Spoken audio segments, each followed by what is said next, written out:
નમસ્કાર શ્રોતા મિત્રો, આજે આપણે આવ્યા છીએ ચંપાબેનની ઘેરે. તો એમની પાસેથી આપણે ગંગા સતીનું ભજન એમનો અર્થ જાણવાની કોશિશ કરશું. તો ચંપાબેન આપણને ભજન વિશે મહિમા બતાવશે. જય શ્રી કૃષ્ણ ચંપાબેન. હવે ગંગા સતીના ભજનમાં એવું છે બેન કે પિંડરે બ્રહ્માંડથી પરસે ગુરુજી મારો, એનો રે દેખાડું તમને દેશ. તો એ કયો દેશ છે? પિંડ અને બ્રહ્માંડ થી પર કીધો. તો એ અમારા દર્શક મિત્રોને જણાવો.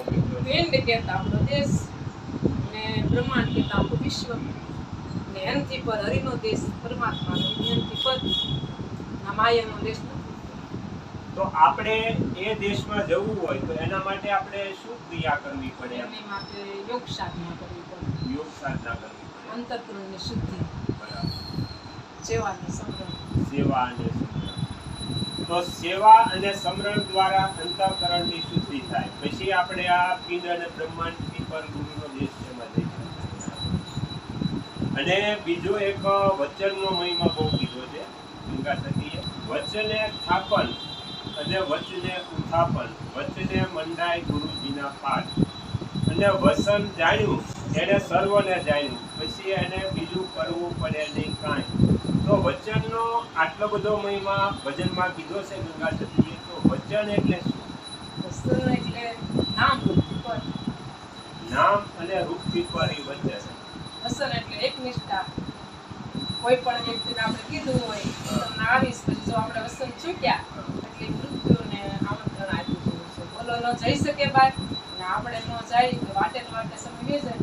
એવું જ આ ભગવાનના માર્ગમાં છે કે વચનમાં અડગ શ્રદ્ધા અને અડગ નિષ્ઠા હોવી જોઈએ.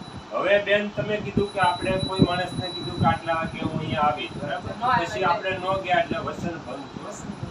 તો મારી સમજ પ્રમાણે એક લૌકિક વચન છું કે આપણે વ્યવહારિક વચન, વ્યવહારમાં આપણે સમયસર ન પહોંચ્યા. તો મને બેન એવું લાગે કે આ ગંગા સતી કંઈક પરલોકની વાત કરે એટલે કંઈક વચન બીજું હોય એવું મને લાગે છે. પરલોકની વાત કરે એટલે દેહને દુનિયાથી પર. દેહ નથી ના દુનિયા નથી, ના કોઈ માયા વિશે સાડી આવતી. એટલે દેહ ને દુનિયા એટલે પિંડ બ્રહ્માંડથી પર પરમાત્મા. એ છે મારો ગુરુજીનો દેશ. હું તમને દેખાડું. ગંગા સતી તમને કહે છે પિંડ બ્રહ્માંડથી પર છે મારા ગુરુજી, એનો દેખાડું હું તમને દેશ. એટલે પિંડ અને બ્રહ્માંડ કહેતા આખું વિશ્વ બ્રહ્માંડ, પિંડ કહેતા દેહ. એટલે બે નો કામ આવે ઈશ્વરના માર્ગમાં. એ બે મૂકો તો એ પર જવાય હરિના દેશમાં. હરિનો દેશ એવો હીરો ન્યારો નિહાળો છે એટલે ના જેવા તેવાની સાસુ માયાવી જીવો ના પહોંચી શકતા નથી. માયાથી પર હરિનો દેશ છે. એટલે માયા જ્યાં છે ત્યાં પ્રભુનું નામ છે. જ્યાં છે સંસાર ના હરિનું નામ સપનામાં. જ્યાં સંસાર રહિત છે ના હરિનું નામ છે. તો માયાથી પર થવું હોય, આપણે માયાથી મુક્ત થવું હોય તો એના માટે સાસા સદગુરુનું શરણું લેવું પડે.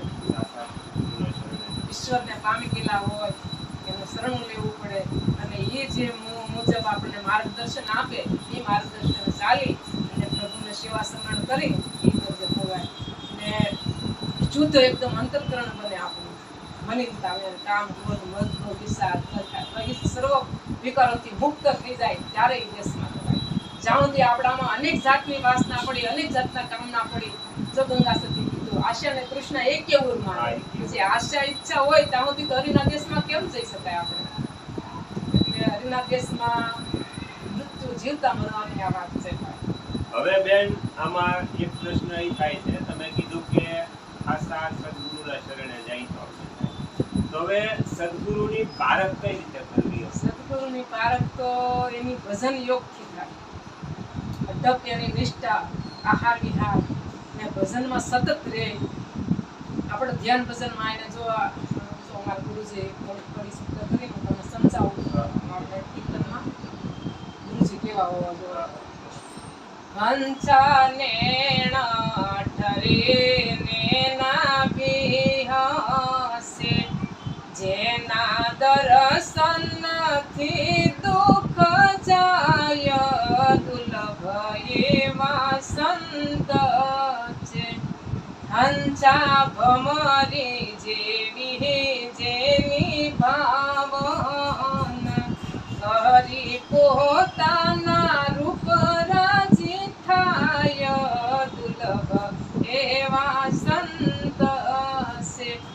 ભમરી ઈયળ હોય આપણે ચોમાસાના ઋતુમાં હા. ઈ દર બનાવે આપણે ભીતરમાં, પછી ઈયળને લઈને ભમરી દરમાં પૂરે, પછી ડસ મારે ને એ ડસનું સમરણ થઈ જાય એટલે ઈ ઈડ ઓગળી અને ભમરી રૂપ થઈ જાય. એટલે એવી સદગુરુની ભાવના હોય અમાને કે મારા સ્વરૂપને મારા જેવા બનાવો. એવા સાસા સદગુરુના શરણે લઈ કામ, ક્રોધ, મદ, લોભ, ઈર્ષા પોતાનું જ એને બીજાની માટે જ દેહ ધારણ કર્યો હોય, પોતાનું એમાં કાંઈ કલ્યાણ બીજા માટે જ એને બિન સ્વાર્થ જીવવા, બીજાનું ક્યારે હિત ને કલ્યાણ થાય એવા સદગુરુના શરણે જાઓ. એનામાં કોઈ સ્વાર્થ ન હોય, પરમાર્થ ઉપર જ એનું જીવન હોય. આવા સદગુરુના શરણે જાઓ તો આપણું આત્માનું કલ્યાણ થાય. આમાં નામ રૂપથી પરથા હોય એટલે દેહની કોઈ ક્રિયા કે સંસારની કોઈ ક્રિયા હરિના માર્ગમાં કામ આપતી નથી થાય. એટલે કહેવા મુજબ એ છે કે સાસા સદગુરુના શરણે જ્યાં વિનાનો આપણો યોગ પૂરો થતો નથી. યોગ પૂરો કરવો હોય તો આપણો આહાર વિહાર નિયમમાં હોવો જોઈએ. કેવો પદાર્થ ખાવો, કેવો પદાર્થ ન ખાવો, બધું ધ્યાનમાં લઈ જેવો તમારો આહાર એવો ઓડકાર આપણે કહીશું ને સારું. હા, એ તો આહાર જ. એટલે અંતરકરણ શુદ્ધ કરવા સાત્વિક આહાર લેવો પડે આપણે. રજોગુણતમો આપણે આહાર ન લેવો પડે.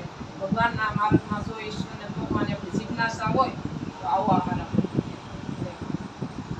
તો નામ ભક્તિ કરતું હોય અને તો વસ્તુનો મહિમા જણાય તો જ આ માર્ગમાં આગળ વધાય. હવે બેને આપણને કીધું છે કે વચનને આપણે જાણવું હોય તો સાચા સદગુરુના શરણે જવું પડે. અને સાચા સદગુરુની પારખે બેને બે પંક્તિમાં બતાવી દીધી છે કે આવા જેના લક્ષણો હોય એ સાચા સદગુરુ એના સાનિધ્યમાં જઈ એના માર્ગદર્શન પ્રમાણે હાલી તો વચનનો મહિમા આપણને સમજાય. અને આ જે 3 અવગુણ કીધા માયાથી પર થવાના એ ક્યાં કીધા? રજોગુણ, તમોગુણ, રજોગુણ. સત્વગુણ. હા, આ 3 ગુણથી તો આપણે પર થઈ શકીએ. 3 ગુણથી પર છે ભગવાન. તો ગંગા સતી પાનભાઈ કીધું 3 ગુણથી પર છે મારા ગુરુજી. એનો દેખાડું તમને હું દેશ 52 અક્ષરની બાર આ વાત છે ભાઈ. 52 ની બાર છે. આ 52 અક્ષરની અંદર આપણે રમી ત્યાં સુધી આપણી રમત એ અધૂરી છે.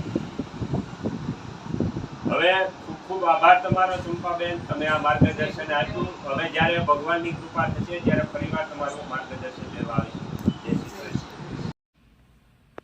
આગળના વિડીયો જોવા માટે આ ચેનલને આ રીતે સબસ્ક્રાઈબ કરો અને આવનારા વિડીયોનું નોટિફિકેશન મળી રહે તે માટે બેલ આઇકન પણ દબાવો.